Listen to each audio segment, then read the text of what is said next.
Welcome back to Sathya cooking times.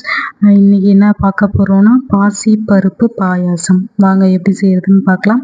ஒரு வானிலை அடுப்பில் வச்சுக்கோங்க. ஒரு 3/4 டம்ளர் பாசி பருப்பு நான் எடுத்திருக்கேன். உங்களுக்கு எவ்வளோ தேவையோ அந்த அளவுக்கு நீங்கள் பாசி பருப்பு எடுத்து யூஸ் பண்ணிக்கலாம். நான் இப்போ அடுப்பை ஆன் பண்ணிட்டு இந்த பருப்பை வறுத்துக்கிறோம். அதாவது ரொம்ப கலர் மாறுற மாதிரி இல்லாமல் லைட்டாக வறுத்துக்கிறோம். நடு அளவும் இல்லாமல் லைட்டாக தான் வறுத்துக்கிறோம். அந்த வறுக்கும் போது அந்த ஸ்மெல் நம்மளுக்கு வரும். அந்த ஸ்மெல் பாசிப்பருப்போட ஸ்மெல்லு வறுக்கிற ஸ்மெல் வரும். அந்த ஸ்மெல் இருந்தாலே போதும். நீங்கள் ரொம்ப வறுக்க வேண்டிய அவசியமே கிடையாது. பாருங்கள், இந்த அளவுக்கு வறுபட்டாலே போதும். இப்போ எடுத்துட்டு குக்கரில் பாசிப்பருப்பை வாஷ் பண்ணி எடுத்துக்கோங்க. வாஷ் பண்ணி எடுத்துட்டு அந்த பருப்பு மூழ்கிற அளவுக்கு, அதாவது 2 டம்ளர் 2.5 டம்ளர் மூழ்கிற அளவுக்கு தண்ணி ஊற்றிக்கோங்க. தண்ணி ஊற்றினாவே உங்களுக்கு தெரியும்.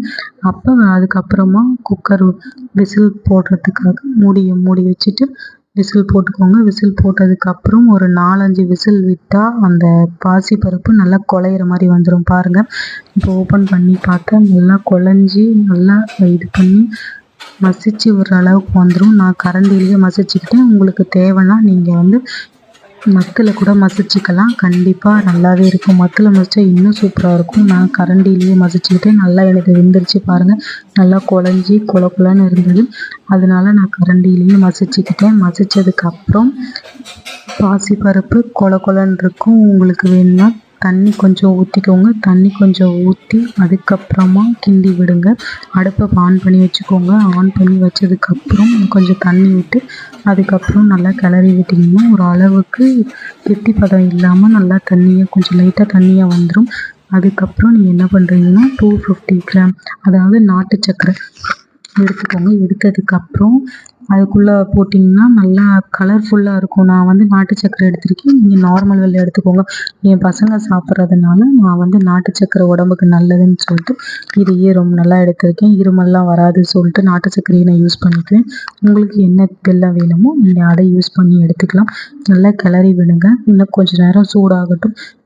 நாட்டு வெல்லத்துலேயும் கெட்டி இருக்கும். ஸோ அதனால் நான் நல்லா கிளறி விட்டு இதுவாகிற அளவுக்கு பண்ணிவிட்டேன். கொஞ்சம் ஒரு பிஞ்ச் உப்பு மட்டும் போட்டுக்கோங்க. ரொம்ப போடாதீங்க.